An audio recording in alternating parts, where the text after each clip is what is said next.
loving the responses. It's great. But we talked about biblical manhood. Let's also kind of change gender, if you will, right? Let's look at Christian women.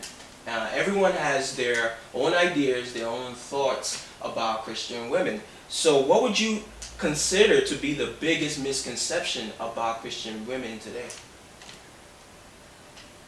I don't mind answering to that. I think it's just the perception that we're stuffy, or that we think we're better than very often. And the question that we've just answered, it kind of was a question about standards.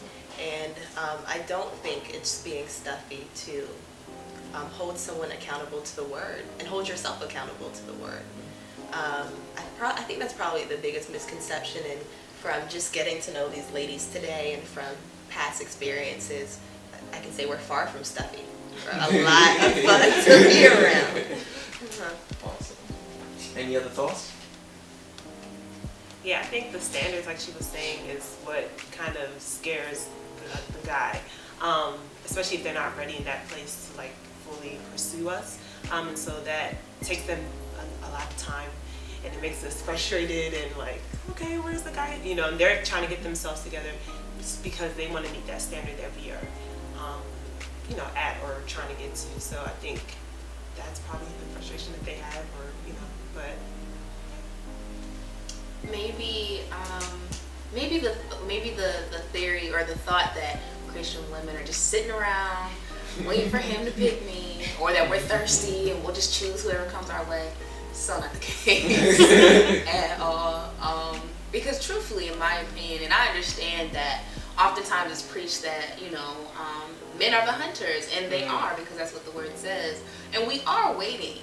But the ball is still in our court, and I want a lot of women to understand that. Like, it's still, at the end of the day, up to us to decide, with being spirit-led, like you said before, being spirit-led, if we're going to choose and to decide to submit to this guy, to submit to this man of God. And hopefully, obviously, you're on one accord with that. But I think it's important to understand that we're not kind of just, like, sitting around and, daydreaming about him all day and, we're working women, we're in school, we got a lot of other things on our mind. Of course, that's one of our desires, and we know faithfully that the Lord will provide that desire and He'll fulfill that promise. But we're not a damsel in distress, if you will. Like, we're not thirsty. Right, awesome. So we talked about, biblical womanhood, biblical manhood, and with sites like Match.com and Cupid, can we say that the church can play Cupid and play matchmaker? If so, why or why not? I would say that in some cases that's important, because the Bible says that there's wisdom in counsel, and that there's safety in the multitude of counsel. And if not church, then where else are you getting that guidance and that wisdom for how to live a godly marriage, pursue a godly relationship, and so on and so forth. So I think that a lot of times we have the blinders on as well when we see someone that we like and that we're into, and you might be in that lovey-dovey romantic phase and not really see that some of those red flags. And so sometimes it's important that you have community that's surrounding you that can point certain things out, can be like, hey, that's not your type, or hey, that's not really going to be a good match in marriage.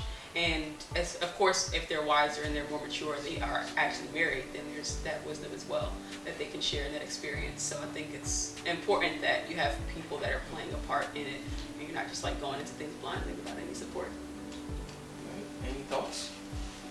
I think it's important to use wisdom with that, because some people, and I've seen it, can be manipulated in those situations where the pastor may know that this man of God, and who is a member, has been praying for this specific woman, and oh, pastor, I really like this woman, I've been praying, I hear the Lord, and then that woman is probably not thinking of that person, and it may not be, her husband.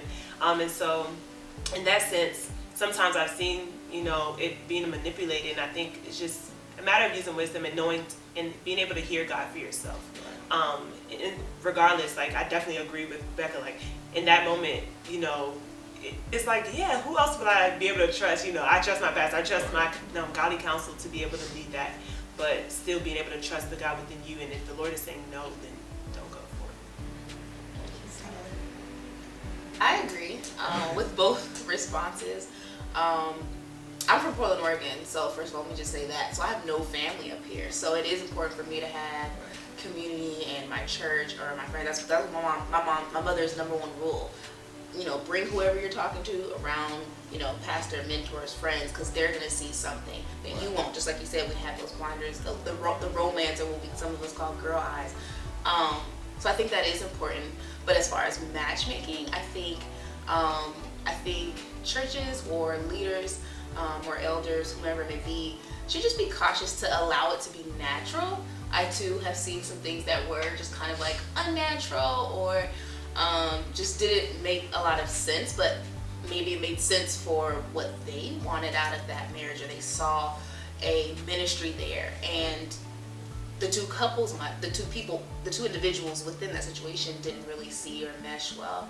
But it's interesting because if you think about, you know, the history of whether culturally, whether you're from Africa or India culturally, and then just Americans as well, back in the day, you know what I mean, you had that, you know, you had communities, you had families match people up, and so it worked in a sense, and they say, well, you'll learn to love that person and things like that.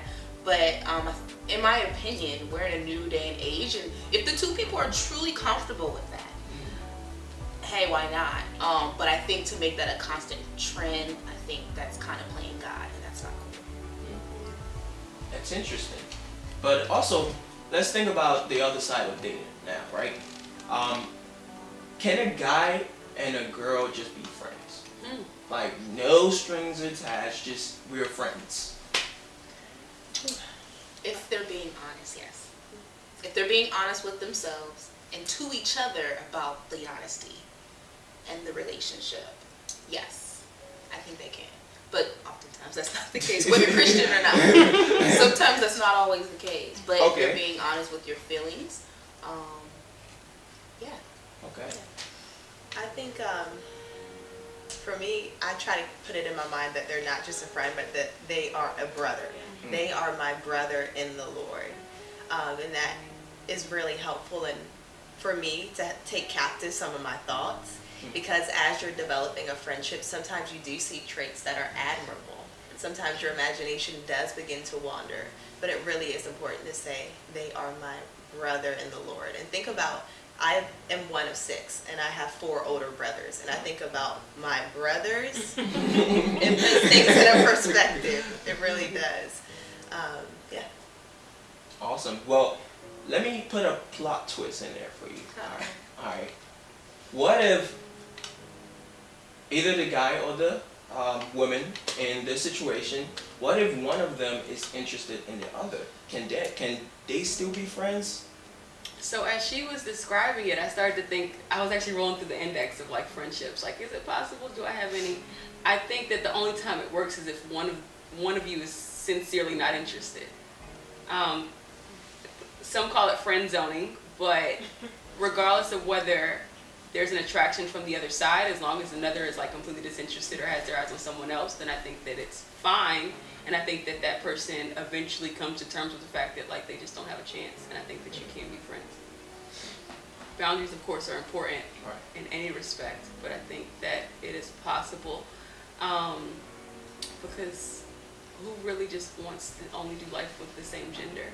I think that there's perspectives that the male counterparts and male friends can bring in your waiting season as you're observing. There are men that will be like brothers and protect you and keep you from going into bad relationships and bad ventures, and people that will protect you from being mistreated by other men, people that'll show you, that God will place in your life that'll show you what you deserve. So if you never have those experiences and those friendships, then you kind of, I don't know, I just don't see it being, I think, Advantageous. yeah. I also think it doesn't always have to be like an area of gray. Right. You know, I think you can be explicit. And I know sometimes this is so petty, but I will use the brother word explicitly, or friend, or buddy, or homeboy. You know, make it really clear. But I think guys and girls can be friends or can be, we're called to be brothers and sisters. We're actually biblically called to go through life together and walk through life together. But I do think there are boundaries, as was stated earlier, and I do think it's important to be cautious and be aware too in your interactions with one another. Right. So in light of those boundaries, though, right? So when should the guy then now make his intentions known? Like, is there a time frame for the man to say, "Hey, I like you," or "I want to get to know you more"? Is there a time frame for that, or should you say it early on, later on? Like, what does that look like? To kind of answer the last question and that question in the same token, I think discernment plays a huge part, a huge role in all of this. Really praying for the spirit of discernment to be heavy. So in the case of, let's say you have a friendship with a guy, and you start to catch feelings, you need to use discernment to start pulling back. If in fact you know the Lord is not telling you, as women, again, we're waiting, so you can't, or I suggest that you shouldn't necessarily approach it. Now that goes into a whole other thing. But in the case that you know someone is interested in you, again, start throwing, use that discernment and kind of you pull back, or be honest. Like, how close are you with this friend? Maybe you can just be up and honest about it. My middle name is transparency, and I'm just big on that personally. But to answer your other question, I think the sooner the better. Personally, I think the sooner the better. Depending on where they are in friendship.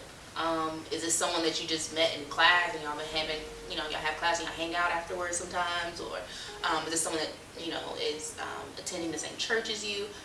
What is the basis of the relationship? Is there a real friendship there?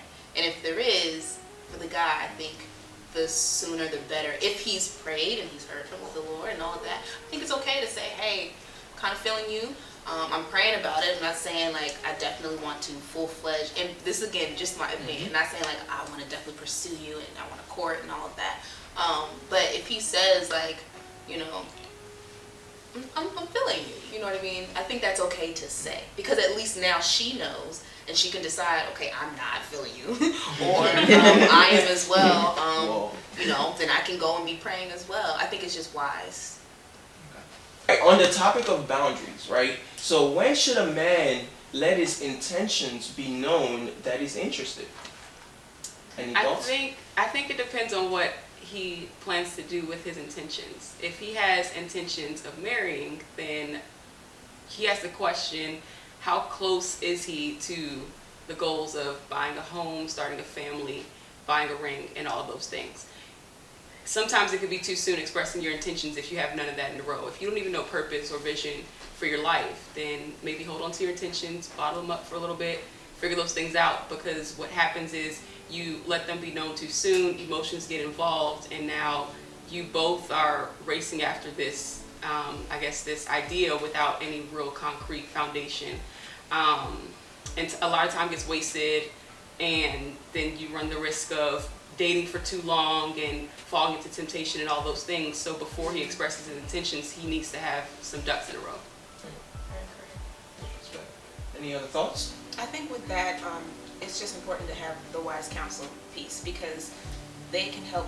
Hopefully if you're going to a Bible-based church and you have a pastor who holds you accountable, or accountability brothers, you can have somebody who's helping you to figure those things out. Like, hey, do you have means to buy a ring, or do you have any ideas for your plans for your future?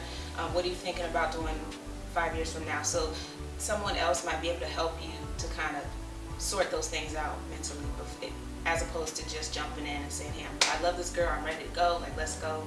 It's helpful to bounce those ideas off of someone else as opposed to just going right in. Jump in and shoot your shot. Right? And really quick, and not in agreement with what they just said, and not just saying it, but working towards it. Can I actually see that in your life? Are you really working towards that? Interesting. Any other thoughts? How long have you been observing the person?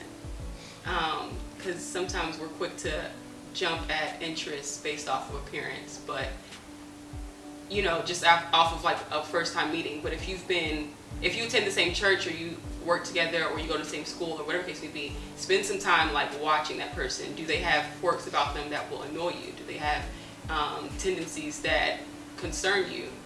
Sometimes we jump too soon and we don't give ourselves that observation period. So have an observation period where you're just observing them from afar before you lurch and try to make your interest known. It's good. It's good.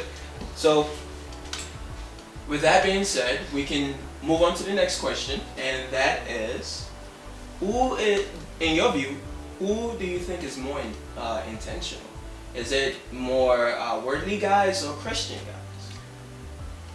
Intentions for what? Good question. Good question. Now I thought you were gonna ask it based on gender, who's more intentional, male or female, because that's always been a debate, like who leads more, and like lately, like we got women proposing to men and like taking the lead and stuff like that, and hopefully everybody knows that. I don't agree with that. But nevertheless, the question is worldly or Christian. Okay. Man, that's a no-brainer. You got men of the world catcalling and throwing, game the moment that they see you. DMs, sliding DMs. They're real intentional. And then, Christian dudes, you just kind of like, What's up? hey, you gonna say something to me? But I also did just say that you have to have an observation period. So I won't contradict myself and say that Christian men are wrong for being a little bit more, patient with their approach. I think worldly men are intentional about doing the do and and just doing what they want to get there. What am I trying to say? Basically, get what they can from the woman at that moment. And it may be a 10-year relationship. Right. And they don't have a ring. The woman is already being a wife. Living in the house. Shacking, all that stuff. And so they're intentional about that.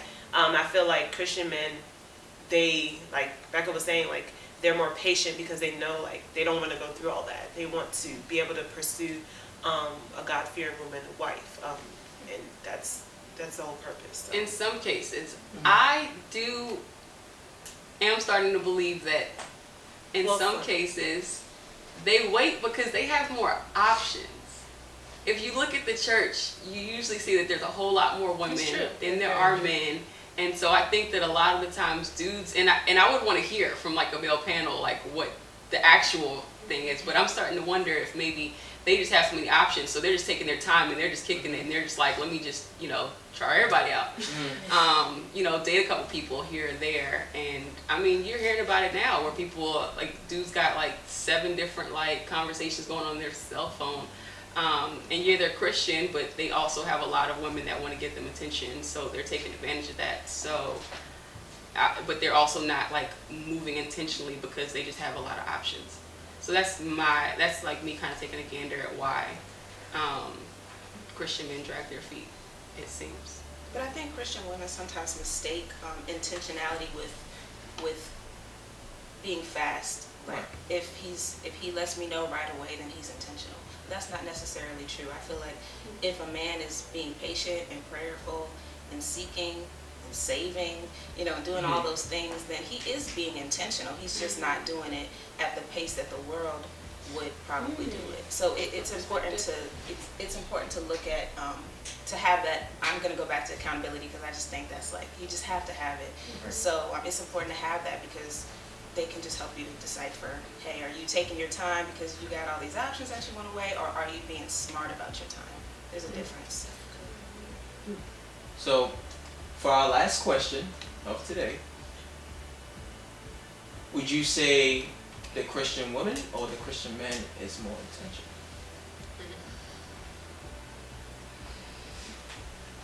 Save the best for last. Basically, Right. I think what I've observed, I'll say that is I'm seeing women be a bit more intentional. But it's kind of 50-50 or 60-40, I don't know. Because then I'm also seeing guys being quote unquote intentional, but at the same time kind of talking to too many girls all at the same time. Or I think some guys just aren't they're not sure how to go about doing it, and I think that's the lack of counsel. But Yeah, I think women and men alike are both doing it. Although I think we can all agree we know who should be more intentional, which is men. I think guys try to be intentional more than females, but we are picky. And so that limits them from moving forward. Like if one guy says, yeah, try to talk to this girl and, or they're, being friendly with this person and they tell their friend, it kind of like gives them that, like, I guess that it lowers their self-esteem in that regard. Like, okay, should I move forward with this? So I think I don't know. It's hard because we know what we want, you know what I mean? And then like if we don't see that, it's like, what's going on? But I feel like the guys are trying, and the girls just are maybe noticing, but I don't know. I think, personally, sometimes I think Christian women are a bit more intentional and intentional about things like guarding your heart within the process, intentional about just making sure that you're clearly communicating whatever this is right now. I think that we are a bit more clear often or intentional about communicating our thoughts and our feelings, and so sometimes that can be portrayed as being more intentional in general. That's just kind of my perspective on it. Well, awesome. Thank you for joining us here today and expanding on the topics that we had for you and the questions that are really not posed in the church very much, right? So thank you for coming out, and I want to thank our viewers as well for joining us in our couch conversation. Let's bow our heads and I'll pray out. Father, thank you for this time. Thank you for our discussion to learn more about how to view relationships and lifestyle questions as well, Lord. I pray that you help us to continue to live these things out as you have called us to, and that whoever is watching, that they be impacted by your truth and your word. In Jesus' name we pray. Amen. Amen. Audience, stay tuned for our next segment of the fundamental stanzas of the Christian work for a woman. Thank you.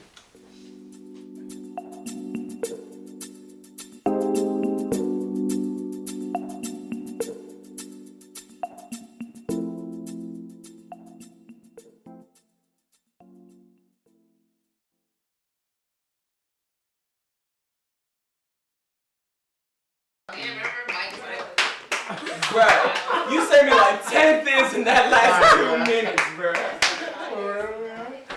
I couldn't, I was like, oh my gosh. The Lord was with you on that one.